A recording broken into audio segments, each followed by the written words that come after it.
Welcome to the second episode of the Awake Asia podcast.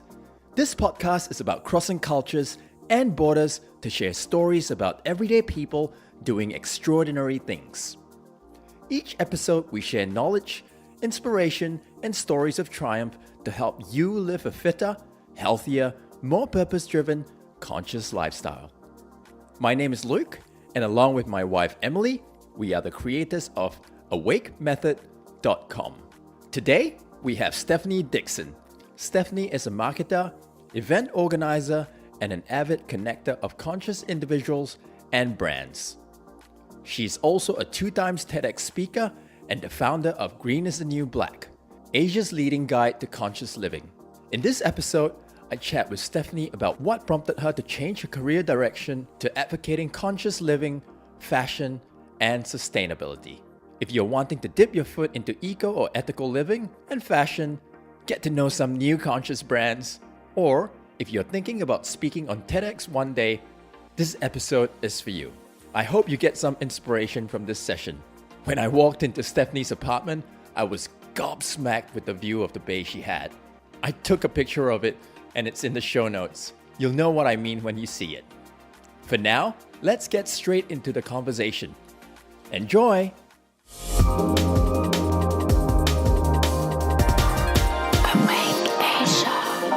Amazing view. I just walked into this apartment. I mean, the listeners out there, oh my goodness, I got to take a picture of this view. It's sensational and I fully appreciate the skyline. But sitting down here and doing this podcast, my goodness, Stephanie, aren't you lucky? Yes, very, very lucky. I do love my view. Yeah, and you just moved in here, you mentioned? Yes, we just moved here a couple of months ago. So I'm still in awe every time. And I hope I maintain that awe every time I look out my window. Yeah, especially during National Day. I mean, in terms of where our relationship, I remember the very first time that, I think it was about 10 p.m. and I think I messaged you on Facebook. I was like, hey, what's this conscious event happening? I just moved to Singapore. I want to be a part of it. How many years ago was that? So that was our very first Conscious Festival in 2015. So that was over 4.5 years ago. Oh my goodness, 4.5. And what has this journey been like? I mean, it's been 4.5 years and now you're in Hong Kong and the festivals have just been growing, haven't they? Yeah, it's been really amazing. So I guess that first event, we kind of came up with this crazy idea and we put that first festival together in 6 weeks just to test if there was even interest in what we were talking about. Not a lot of people knew what conscious living was at that point. So it was just it was a test and a bit of a gamble, and we were event people. So we were like, yeah, let's just throw this together. So we had like 600 people show up for the first one, about 40 brands. We said, okay, yeah, people are actually into this and I think we can do this every year. So that sort of then started the growth to do the festival year on year, and then be able to actually do Green is the New Black full time, which we started being able to do about 2 years ago now. And then, last year we took the festival to Hong Kong, and now we're going to be celebrating our 5th year anniversary in Singapore later this year. Wow. And where will that be? Can't say yet. It's not been announced. So you'll have to stay tuned at our website and newsletter for that. But since we started, we've had over 15,000 people attend our events. Wow, that's crazy. And you said we earlier. So for the very, very first event that you organized, was it yourself? Do you have a big team around you? So in the beginning, there was just myself full time. And I had someone working with me as well that was supporting. And then we slowly grew our team. But to be honest, we were only 2 full time for a really long time. And now we've just expanded our team, started being able to expand it. So we're 4 full time and 3 part time, and we're hiring and expanding. So it's a really exciting time for us, like really exciting growth. Surely, because I receive your emails every month or every week. We send them every Thursday. Yeah. Okay, every Thursday then. So every Thursday, and I've always learned a lot from your content and just the articles that you've written. So good job to where you are right now and where you were before. I mean, how did this whole journey begin in the first place? Yeah, so I actually used to work in fashion. So I used to plan fashion festivals around Asia. And that was really my dream job at the time. I'd always grown up as that young girl who was so enamored by the fashion industry. And, I wanted to be a fashion designer, but I didn't have the patience to sew. So that was out the window. And I discovered my love of events pretty young as well. And so when I finished university, I actually came back to Singapore, and my family doctor at the time, very glamorous, Dr. Georgia Lee, she was like, yeah, what do you want to do now, Steph? You finished? And I said, oh yeah, I love fashion and I love events, and yeah, I'd love to do something like that. And she's like, oh yeah, I know the founder of Men's Fashion Week. So she got me an interview and I got a job with them. Wow. And I did that for 4 years. But then I started getting a little bit, I guess, distant from the job. And I started reading articles and watching documentaries, which is always a slippery rabbit hole once you start. Of course, same for me. Yeah, and I watched The True Cost. And basically it kind of shone this massive spotlight on the fashion industry to show that it was really environmentally polluting, but also very socially corrupt. And I felt completely blindsided. And here I was working in the industry and I had no idea this stuff was going on. So I quit very naively. I was 26 and I was like, I'm not doing this anymore. And then I was trying to figure out what I wanted to do. And at the time, I was like, okay, I want to do something. I want to use my skill set to do something for the environment and sustainability. And so I started looking around for events to try and learn more about the industry and about sustainability. But at the time I was really faced with a lot of the stereotypes. They were either too businessy, too preachy, or just too hippie, and none of that made me feel good. So then that's when I started the Wedge, actually, first, as like a conscious community for people to get together to talk about, trending topics, taboo topics, but a safe place to actually ask questions that you needed to ask and to feel connected to other people. And that's where it all started. I love it. Love it. So in terms of what you said earlier, in terms of the fashion industry, the dark side of fashion industry, for those people that haven't watched The True Cost, I mean, I would definitely put that in the show notes because I've watched it and that's really opened my eyes as well. Absolutely. What actually goes on? Yeah, it's such a great question. And I mean, I was working in the industry and I didn't even know. So yeah, for sure. I think a lot of people don't know, but basically fashion is one of the most polluting industries in the world. And what that really means is we're talking about water pollution. So obviously dyes running off from factories, going into water streams. We're talking about emissions. Obviously, we're looking at even just the growing of the crops. So cotton is one of the thirstiest crops on the planet. So it takes up an obscene amount of water. And then if you look deeper into the production of cotton, you're looking at so many chemicals being used, pesticides, all these kind of things, which are then ruining the land. And yeah, it's got a huge environmental footprint. So that's one big aspect of it. The other aspect is that it's very socially corrupt. So you're looking at, people living on less than a living wage, less than $1 a day. In some instances, it's almost like slave labor. And a lot of people just, maybe they know about it, but maybe they're just not connecting that. So I think we're really disconnected with how many people have touched our clothes, where our clothes have come from, and really who made our clothes, which is a big thing that Fashion Revolution talks about, hashtag who made my clothes, which is a great thing, a great place to start for anyone curious about this. And so this hashtag who made my clothes, is this a movement or is this? Exactly. So Fashion Revolution started after the Rana factory collapse, which happened a couple of years ago. And basically over 1,100 people died in this factory collapse. And that's also partly what the True Cost film is about.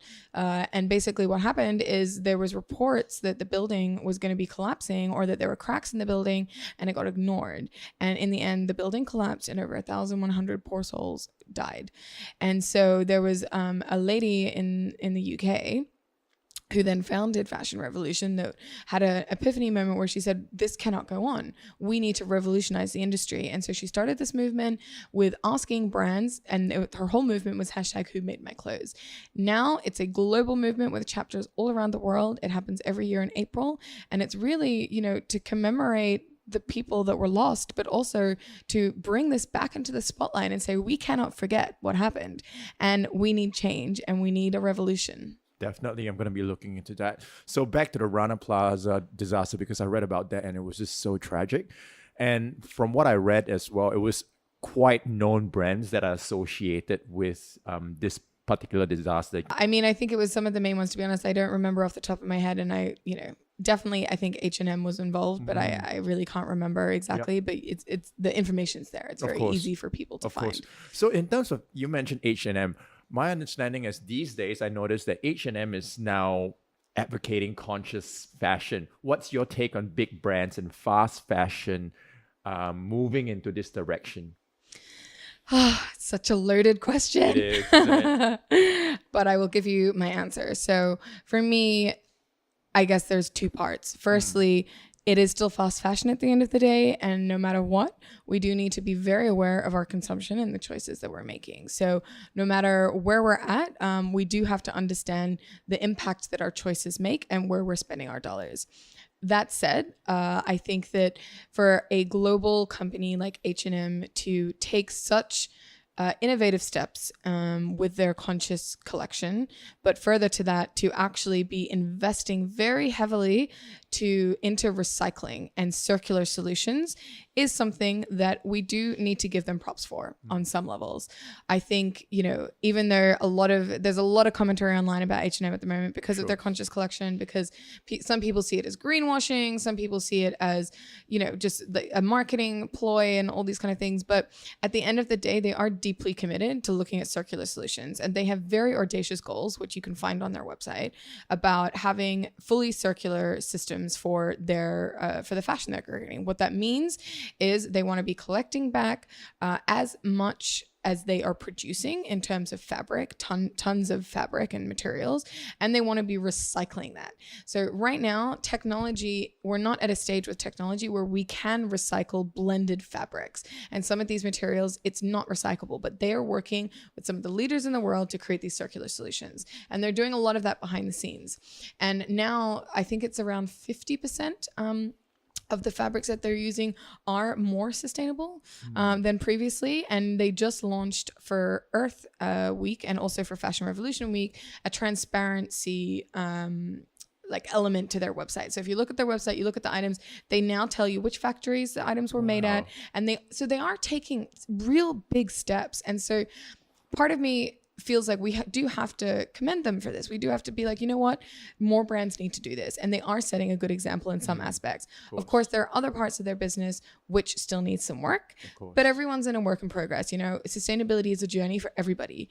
And so I think, that's kind of my overview of it. And there's good and bad. I love it. I think it's, from my point of view as a vegan as well, like looking at McDonald's offering vegan options, much as a lot of people say, well, we don't want to support big organizations like that, but they have scale and they can impact a lot. So I think it's about voting with the dollar and showing that we actually want these changes. So in terms of conscious consumption, I know you're from Australia, Melbourne actually, aren't you?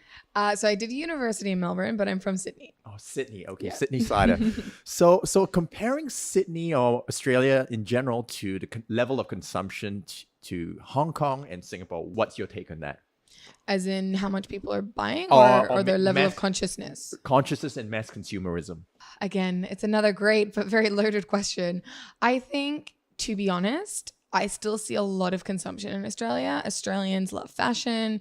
They love, sales and all those kind of things. I don't think they're immune to consumption especially the end of financial year sales, it just goes ballistic. Yeah, and it doesn't mean we're about to enter the, great Singapore sale period. Hong Kong has massive sales, Christmas sales.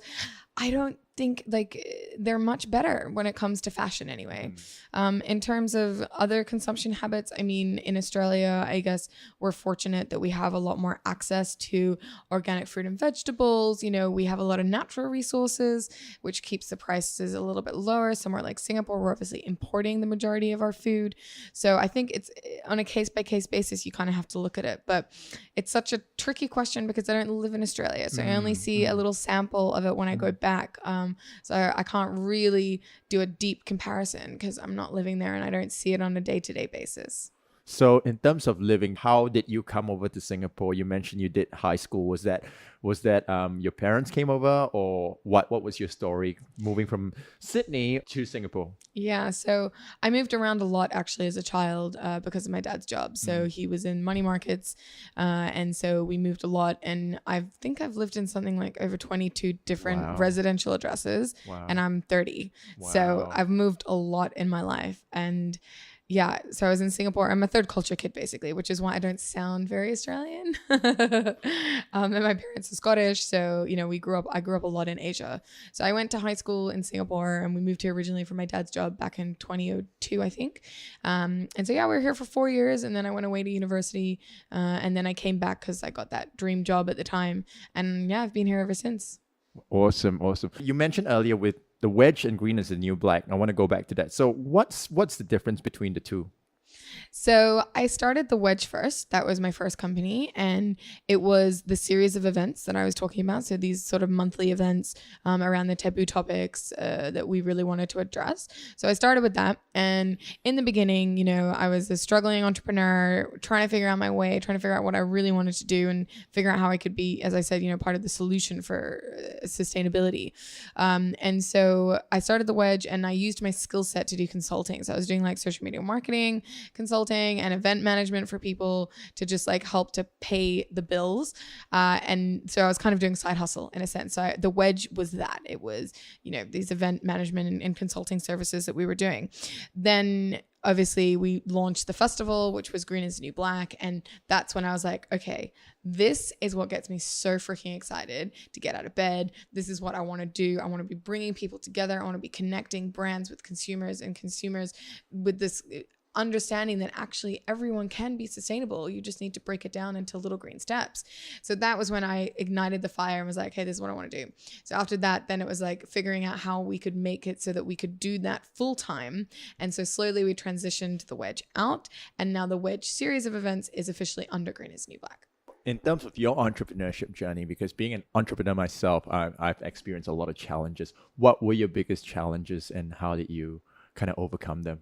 For me, there's a couple, but I guess the first one that's been the most challenging is actually myself. And I talk about this a lot. I think not enough people put the spotlight on how challenging it is mentally and isolating at times, isn't it? Exactly, isolating and challenging mentally. Like I think for me, I'm like an A-type personality, perfectionist, very anal event organizer kind of person. So I really struggled to let go of a lot of the perfectionism, and I've put very, very high expectations on myself and of us as a company, and so that's caused a lot of stress and anxiety and those kind of things. So I guess for me, the biggest challenge has been dealing with them while wanting to still make a difference and run this conscious living platform. So that has been an ongoing journey. I invest a lot of time into my personal development so that I am stronger mentally, so that I can, continue to grow and to build our vision with my team. And I'm really lucky that my co-founder is super supportive and she's really incredible. And it's funny, we balance each other out really well because the things that she gets stressed about, I don't get stressed about, and vice versa. So we're able to like really be very strong and support each other through the tough times, because they are tough, and especially when you're putting your heart and soul into something and it's for such a good cause of, saving the world on some aspects, it can knock you about sometimes. So that's definitely been one of the biggest challenges, and it's ongoing. And I, could have a whole nother podcast just talking about all of that. Definitely want to get into it, because I think in terms of entrepreneurship, and particularly conscious entrepreneurship, because it's a very, very different mindset, and you're looking at, it's a mission-driven vocation, I would say.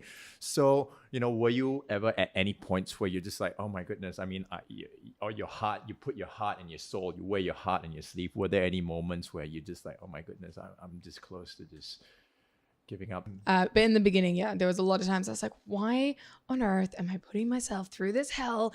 Like, this is so painful. But what kept you going? Well, there was a few things. Like, I laugh about the fact that I would always come to the thing. It was like, okay, but could I really work for someone else again? Could I really go back to having a boss? And that for me was a big thing. And I was like, no, I don't think I could work for someone else again. So that was one of, on the very dark days, be like, but would you really want to do anything else?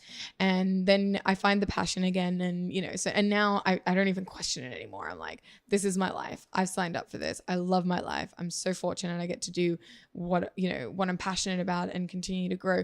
Of course, there are dark days still. I'm not going to lie. Like, there's still very, very painful times, especially after festivals. Like, I'm really depleted and exhausted after putting so much into our massive, I mean, we have thousands of people coming, dealing with like, 80 brands, all these different community partners and stuff. Like it's a lot for a small team. But I still love it. And so no matter how dark the days are, I would never, at this stage, I'm not ready to move on or give up. Yeah. What highlights, what milestones do you feel you've hit throughout this whole process of growing Green is the New Black? There's just, for us, I mean, for me, the festivals are always the biggest highlights because it's months and months of work and so many hours and so many people that support us on those journeys. And then when it all comes together and we have people come up to us and tell us, that they've been completely moved, or, in Singapore last year, we had a girl share with us that she was quitting her job. So she went into work, or she took Monday off. Tuesday, she went into work, she quit her job, and she decided to move back to the UK to help her family business to transition to be more sustainable. When we hear those stories, we get like goosebumps and we're just so moved, and we're like, okay, even if it was just for that one story, that makes all the blood, sweat, and tears worth it. And so those are the moments when you're like, wow, we're helping people to discover, and we're helping to wake people up, but also to empower them to actually take action. And that's the most important thing. So that for me is always a highlight. And in the Hong Kong event, we just had our youngest speaker yet. She was 9 years old. Wow. And what was she speaking about? So she is a youth activist and she's freaking amazing. Her name's Lucia. And she basically started a company with her mom. But before she did that, she was doing beach cleanups and getting her friends involved because she loves going to the beach. And she discovered that it takes 400 years for a toothbrush to, to get rid of, basically. 400 years. So she thought that was insane, and so she got her friends involved. She was selling like humble toothbrushes, which is like a reusable a bamboo toothbrush, and then she basically, one thing led to another, and she started a company with her mom called Eco Parties, and basically they're doing reusable crockery and party wear for kids parties now. Wow. But it's just so inspiring. It it's like, oh my God. A 9-year-old. I mean, when I was 9-year-old, I was playing with my He-Man, and I wasn't well, maybe yeah, I think it was He-Man back then. So and she's doing speaking, and and she was so confident. Honestly, she was a definite highlight for me in Hong Kong. Wow, that's incredibly inspiring. Speaking of inspiring, I mean, I read a while back, you're 2 times TEDx speaker. Yes, that's a nice thing to put under your belt, like twice. Goodness. Tell us about that experience. Yeah, so the first one, both of them have been in Singapore. The first one was with a university here. They were doing their own TEDx.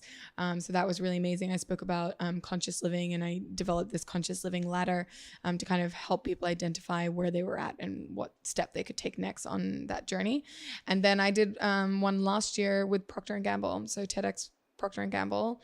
And that was really amazing. I talked about how we can make sustainability sexy. But terrifying, absolutely terrifying. I've done a lot of different speaking, and I love speaking. It's one of the fun and better parts of my job. But that was, really terrifying. I've never been so scared as I was doing those TEDx talks. Do you normally have a ritual going up to speak? No, I mean, I don't actually. It's more just breathing and just calming. And for the second time, the first time I was an absolute wreck. I was just like, I don't even really remember it. I was just like so stressed. But the second time I was like, you know what? I want to enjoy this. And so before I was like, your script, like just get out there and just like enjoy it. So now I like change whatever the mental patterns and things that, maybe like, oh, I'm not going to be good enough. Oh, this is going to be terrible. I'm going to forget all my lines. No, none of that. I only do positive self-talk. So I'm like, this is going to be amazing. Like no matter what happens, like just enjoy it, because you're only going to do this. Like this is kind of like a once in a lifetime. Twice for me. Twice. Could be third time, could be fourth. We'll know. Maybe. We'll I don't see. know. But like in that moment, I wanted to be fully present and enjoy the experience, because it is nerve-wracking, but it's so exciting as well. So that is what I focused on. Wow. Has public speaking always been in your DNA, or have you ever been in a point where, oh no, I don't want to step in front of the microphone? So it's really funny, actually. I never wanted to be in front of the mic when I first started my company. I mean, I used I always loved running events, and I was a sports captain at school. So I didn't mind being in front of people when I was younger, but I stopped doing that. And then, so I didn't want to be in front of the mic, but one event I held before I started the Wedge, we asked this girl to moderate and to host, and it's just like she just bombed on stage basically. And after that, because of my control freak perfectionism, I was like, well, there's no way I can trust anyone like to moderate and to host. Like, it can't be that hard. I'm gonna just have to learn how to do it myself. But the very first Wedge event I did, I was so nervous. Like, my hand was like shaking with the microphone. And I remember standing up there and my arm was shaking, and two girls in the front row laughed at me because I was so nervous. My hand was like and that was your very, shaking. very first time. Yes. And I was just like, oh my God. And now they're laughing at me. And I was like, I can't do this. But I didn't have a backup plan. So I just had to push through. Wow. But it literally took me 10 minutes to start. Like, I stood behind the corner, like being like, oh my God, I can't believe I have to do this. But that was like 4 years ago. And we've had 33 Wedge events already. And like, I've done all these different speaking things. And now I love it. And I still get a little bit nervous every time, but it's good. And I channel that into excitement. But yeah, the first time I was shit scared. Yeah, well, that's the thing. I mean, I've watched you and listened to you speak, and you just seem like such a natural, but it's hard to tell the emotions under. For people out there, I mean, for green warriors out there who are possibly where you were before, what tips can you share to just kind of get out there to spread that message? To be like that 9-year-old girl, maybe. Yeah. There's a few good things I've been told over the years. And I did some training with a lovely lady called Nicole Stinton, and she really helped me. She kind of was one of my speakers, and I asked her, I think she said, Steph, I'm going to help you. I'm going to give you a free session, or we did like a partner session, and she gave me some really amazing tips during that session. But one of the first things that I always, that stuck with me was, it's not about you. So I think it was Paul Dunn was the one that shared that. And so the idea is like, when you're up on stage or you're about to go on stage, you normally have this like, oh my God, I'm so nervous. Like, I'm going to screw up my lines. It's not even about you. Like, you are there to deliver value to whatever audience you're speaking to. So it's not about you anymore. It's about them.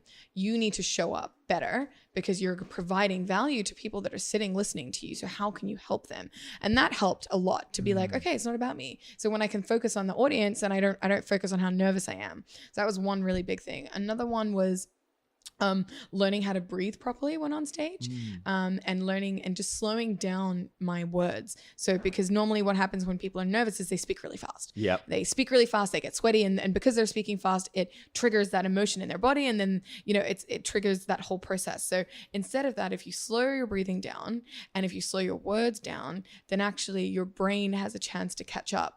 So if you're breathing and you're speaking slower, intentional pauses. Exactly. And you pause, and there's nothing wrong with a pause, and it just calms your body down, it calms your mind down, and then you can actually think on stage. Because a lot of people feel a little bit like a deer in a headlight when they get on stage, and they can forget, but breathe and slow down, then your brain catches up and you get into the natural rhythm. So those are a few tips that really helped me, especially in the beginning.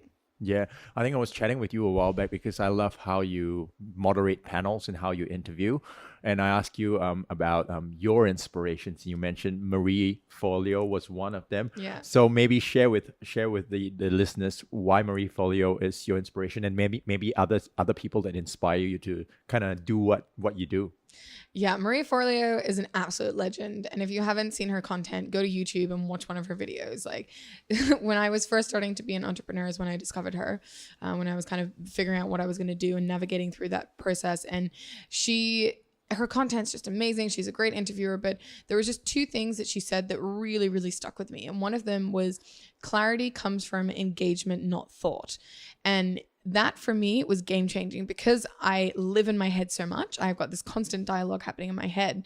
I realized I'm not going to get clarity by overthinking this. I'm going to get clarity by taking action and actually doing something about it. So whenever I'm struggling or I'm too in my head, I'm like, you know what? I'm just going to do something. Even if it's really small, I'm going to take an action to get out of my head and into movement again. So that was one massive thing. And the second thing that she shares is everything is figure outable. And that Even when I'm stressed, I forget it sometimes. But when I can remember it, I'm like, you know what? It's so true. Like everything works out the way it's supposed to. When you look back on some of the worst things that ever happened to you, there was always a silver lining and it always led to something else. And so no matter what happens, there's always a solution and you can figure anything out. And so that I always cling to that as well, because it just gives you that hope and it gives you strength almost in those situations when you're freaking out or everything's going really badly. Lovely. Definitely. I mean, it just comes so naturally to you. And I think probably because you speak from the heart and now you're saying it as well, it's about delivering value. It's about making a difference, especially with what you're doing with the whole conscious movement. So going back to the whole conscious revolution, I would say, I know big brands are now like Gucci is going fur-free. Are you starting to see a lot of these big brands starting to move towards fur-free, more ethical and eco, even like high fashion brands? Yeah, absolutely. It's no longer just a trend anymore. Sustainability is becoming a reality and it also makes good business sense. So I think now we're seeing huge companies around the world making bold statements and, Dove's not going to be testing on animals anymore. And, exactly as you just shared, like big brands are coming out saying they're going to go for free or, there's like now Eddie had just announced that they're doing single-use plastic-free flights, Wow. Yeah, that got announced on Earth Week this year. So brands are making these bold statements now and they're getting, a lot of PR and marketing, sure. But at the end of the day, this is happening because consumers are asking and questioning and sending those emails in because they see that it makes business sense, because they see that it's not going away. The planet has finite resources. There is no planet B. And at the end of the day, everyone's playing a part. So the sooner that businesses change their business as usual mentality and start absolutely living and breathing sustainability and a conscious way to go in business, those are going to be the ones that survive. And those that are sitting being like this, whatever they're believing internally or that aren't moving fast enough, I honestly don't think in a few years they're going to have businesses anymore. Yeah. At least I hope that's the way it's going. And I feel that is, consumers are aware. We're more aware than we've ever been before. We're more empowered with knowledge than we've ever been before. And people know what, they know.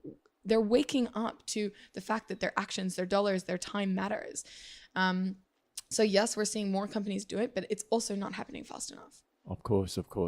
I think like you said, it just all takes little green steps, but we all just kind of want it to happen overnight, but it just takes forever. So in terms of brands, what are your top brands? And maybe share some love for the boys out there. There are so many amazing brands that are really doing great stuff, especially in Asia. So we actually, if you go to greenisnewblack.com, we have a directory of amazing Definitely. Asian brands that you can Check it check out. out. But aside from that, I mean, so as a girl, Matter, you'll always see me wearing Matter. Matter is a homegrown Singapore brand. How do you spell that? Matter. Matter. Yeah, Okay. Matter. Cool. So they're a homegrown Singapore brand. They've been working with artisans. They do slow fashion. Their clothes are just stunning. They're so comfortable. So define slow fashion. Yeah, so it means that they don't have seasons. Okay, wow. Yeah, they don't have seasons. They don't abide by any of the typical fashion rules and regulations. They have very specific times that they're very honest about where they have sales. And even then their sales are really, they're not like mass sales or anything like that. And they massively remind all their followers, like, don't buy something you don't need.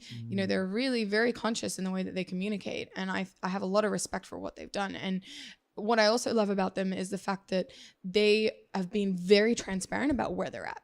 Right. So in the beginning, they focused on ethical and slow fashion. So making the materials, doing the prints, working with artisans around Asia, and not the materials and not the dyes and everything. So now they're moving into that. So now they have, for example, a silk that's made out of banana leaves, I think it is. And they're using organic cottons now and those kind of things. But they did it slowly because that's how they had to grow. And I have a lot of respect for that because they're saying we're not perfect, but this is where we're working and this is what we're working towards. There's some other amazing fashion brands as well, like Beliza has beautiful. They're based in Singapore as well. So it's like Bali to Ibiza is like their name, which I think is really cool. Yeah, and they're basically have beautiful resort wear, again, also made with artisans. Most of these brands have like incredible stories behind them. Then there's like great things that you can do. Like in Singapore, there's the Fashion Pulpit, it's a clothes swapping store. Oh wow! Yeah, Okay, it's super cool. So you can. Are they like at a location where we can all visit? Liang Court. Oh, Liang Court. Yeah, super central. So you can go and you can either buy the items, so they're pre-loved obviously, or you can swap. And it's just it's freaking awesome. I love it. And Ray, the founder of that, is just like a little superstar. So there's a Fashion Pulpit. There's, if you want luxury, you can buy from like Style Tribute, pre-loved luxury items, or you can rent so many good clothes now from like Rentadella, or like Covatella as well. And there's just so many amazing options actually and you can still be fashionable. That's the most exciting thing. It's like you can still be fashionable, you can still change your wardrobe up, but you can do it through swapping, through renting, or through buying pre-loved, or supporting sustainable fashion. There's just so many great options. For guys, it's a little bit harder. And to be honest, I mainly work with female brands. Right. So it's a little bit harder. But in Singapore, there's Etrican. So they have like basics for men. Okay. So they have really good basics. There's a really cool underwear brand in Singapore. I actually got a t-shirt from Zai Eco as well, I think. Yeah, Zai Eco. That's another great one. They're local brand, aren't they? Yeah, they started here. Yeah, by Danielle and the Green Collective. So they're like a collective group here that has they have a store. They have a lot of green brands that they bring together. And they probably have some menswear that they have as well. But then, I mean, there's so many brands overseas, that really have a lot of great menswear things that you can ship into Singapore as well. So, I mean, one of my favorite international brands, but again, it's female, is Reformation. Because I just love their designs, their fashion. They're so modern in the way they do it. Their branding is so sassy. It's fantastic. I love how you describe it. So in terms of, let's say, shoes, yes, shoes, big one. Sneakers, Veja has amazing sneakers for men and women. And I got my first pair for Christmas from my fiance because I really wanted them. So I was like, get these for my Christmas. And they are so comfortable. They're really transparent on their website about where everything comes. And they just launched vegan leather shoes. Oh my goodness. And they sold out so quickly. But they're really working on very, very creative solutions to have more sustainable sneakers. And they're really cool. And they're a French brand, but they also, they retail around the world. So in terms of price points, what are the price points like? So the reason I love Veja is because they are priced at very similar to other sneaker brands that you would find. Okay. But the difference is they don't spend money on marketing. So they don't pay for ads. They don't spend on they don't do any of those kind of paid market. They don't give, products to celebrities or anything like that. And so that's how they keep their margins at the same price, because they're fully ethically produced. They're literally reinvesting in innovations as well around like the materials they're using and all that kind of stuff. But they kept it that way because they were like, yeah, we're not going to pay for marketing. So they're at the same price point, but they're fully, as sustainable as they can be. And they're working on being even more sustainable.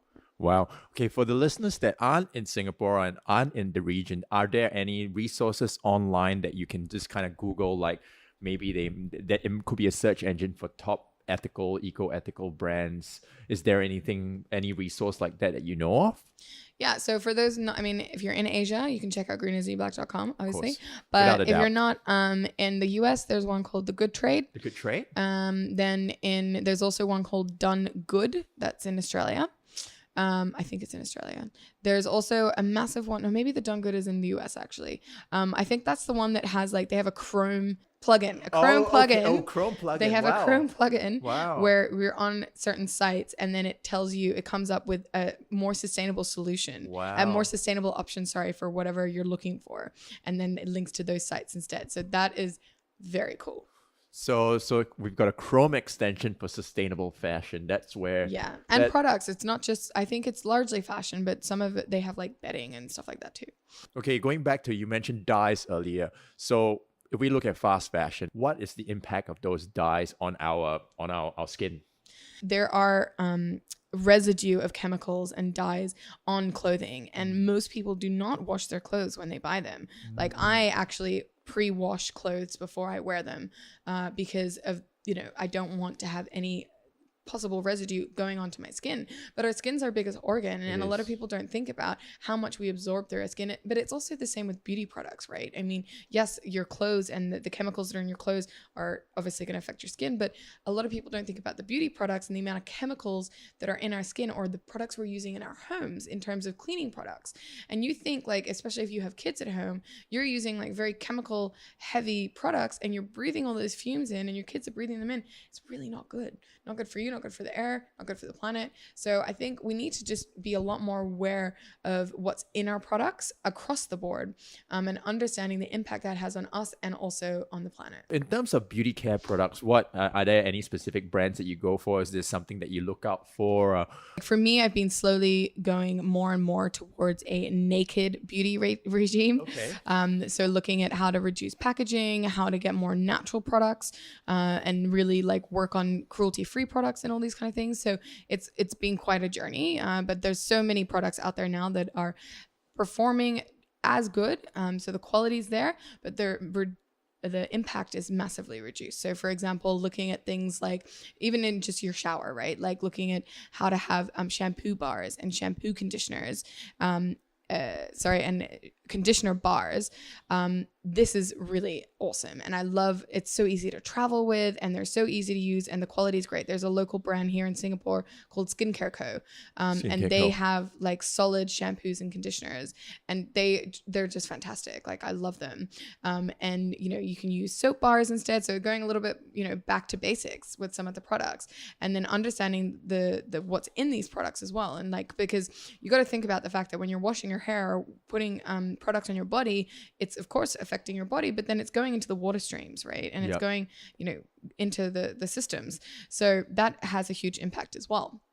And then it's what we're putting on our skins and what we're putting, like, especially as women, it's something crazy. Like before a woman leaves the house, she's maybe used 20 different products on her face, right? Yeah. And like all these different chemicals that are in that, and they have a long-term effect. So we need to just be a little more wary of the products and find the ones that work for us, obviously, but also understand the impact again. Understanding the impact is key, because I was watching a Vice documentary. Was it a Vice, or I think it was Unreported World, on the Citarum River in Indonesia. My goodness. I'm going to put that link of that documentary in the show notes. And basically this river is the world's most polluted river, and a lot of the runoff from these factories, the dyes, toxic chemicals run into this river.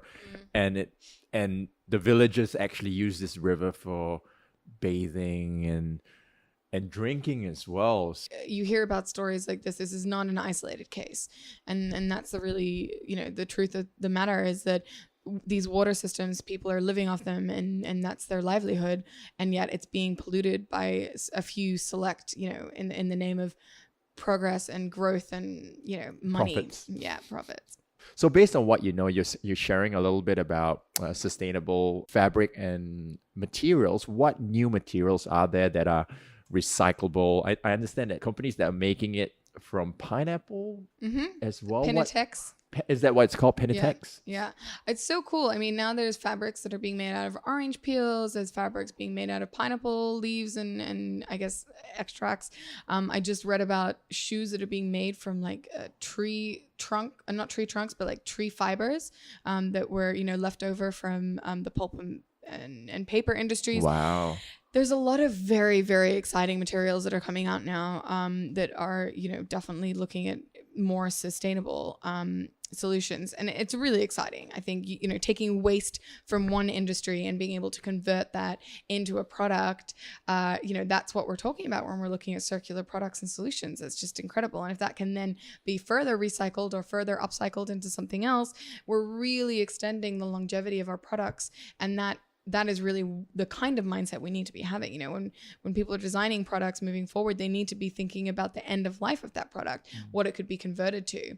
I think Adidas just came out with a massive announcement that they've created the first recyclable shoe that they've been able to do. It's still a few years away before we get it. We're able to get it, but it's made, it's not made with any glue.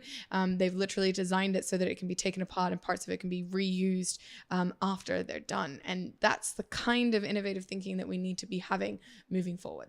I love it. So I guess looking at kind of conscious businesses, because if we look at fashion, you mentioned slow fashion, no seasons, because traditionally the fashion industry kind of profits on, oh, there's a spring, there's a fall, and there's this whole cycle and this winter collection. So if we look at slow fashion, how is that model going to be changed? Because obviously it's about profit margins at the end of the day, however way you look at it. So how is that going to work out?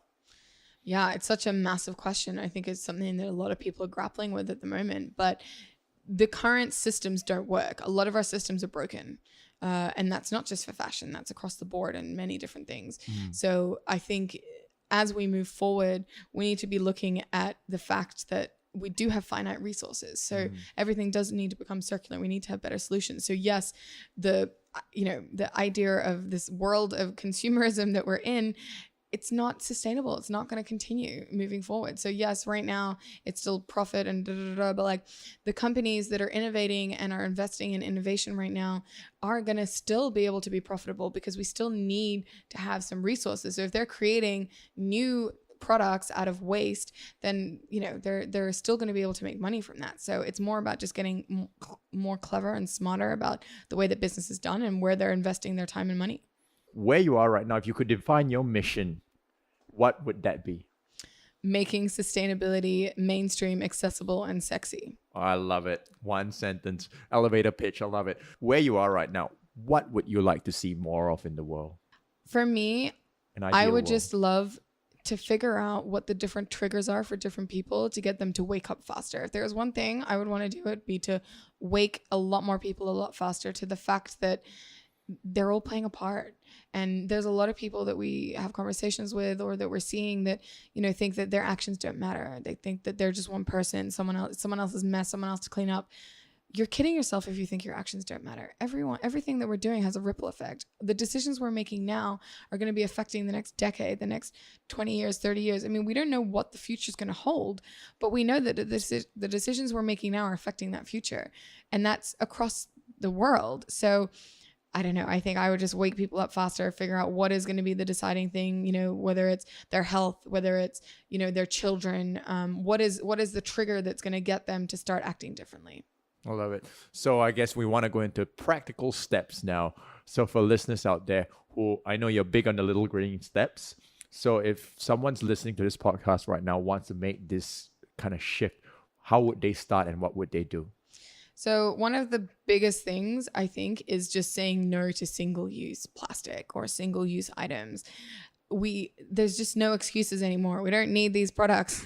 There's, especially living in places like Singapore where we have clean tap water out of, clean drinking water, out of the tap.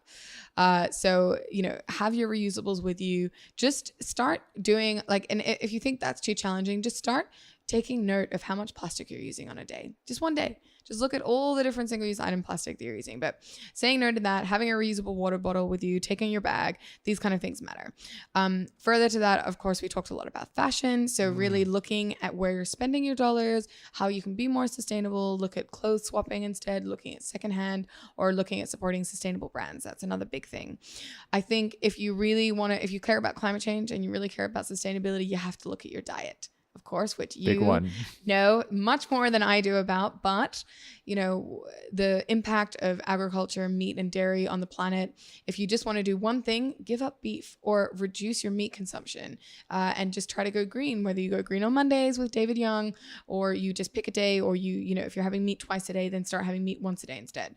Everyone can make a shift, and that is going to have a massive impact as well. So looking at diet and figuring out where you can start hedging it a bit is a massive one. Again, it's a journey. So, people can go at their own paces as long as they're moving forward and they're reducing the impact they're having with their food choices. Further to that, I think a big thing is your work. So whether you're at a company, you're in a corporate company, or you're an entrepreneur, we need to be doing more and having more dialogue around sustainability at work. So whether that's, having a ban on single-use plastics, or having vegetarian catering, or supporting your company somehow, or doing a green group at work, to start implementing more sustainability initiatives at work. I think that's a really important thing and can give you purpose again with what you're doing at work. So I think that's another big thing. And finally is really voting for people who can make a difference in power and supporting the youth movement that's happening around the world. I love it. Those are really, really good steps. I guess this is called the Awake Asia podcast, and you kind of answered that a little bit earlier, but I want to ask you this again. What does being awake mean to you? Yeah, for me, being awake is like being conscious. And that word for me means that you're understanding the choices you're making not only impact you, but they impact your surroundings, the people in your life, and also the planet. So to be more awake means to have that deeper awareness that your decisions count and matter. Brilliant. If listeners want to connect with you, how can they find out more about you? So you can go to greenisthenewblack.com. You can also find us on Instagram at greenisthenewblack.com. Or if you want to connect with me, I'm Stephanie Dickson, or on Instagram, Steph L. Dickson for Lauren. You can connect with me on any of the platforms. Well, thank you very much, Stephanie. I'm extremely inspired. I'm definitely going to be looking into the boy brands that you suggested, and definitely getting my wife, Emily, to check out those other brands that you recommended as well. I think for now, we're just going to sit here and just ponder at life, looking at this view ahead of us. Thank you very much. Thank you for having me. That's today's episode. I hope you enjoyed my chat with Stephanie. All the information, brands, and resources she shared, and to find out how to connect with her, all are in the show notes at awakemethod.com/podcast. If you learned something, or maybe know of some brands for men you can recommend to me, do let me know. I would love it. I guess that's it for today's episode. Thank you for tuning in and taking the first step to living a fit, healthy, and conscious lifestyle. Until the next one, live once, eat plants. Bye.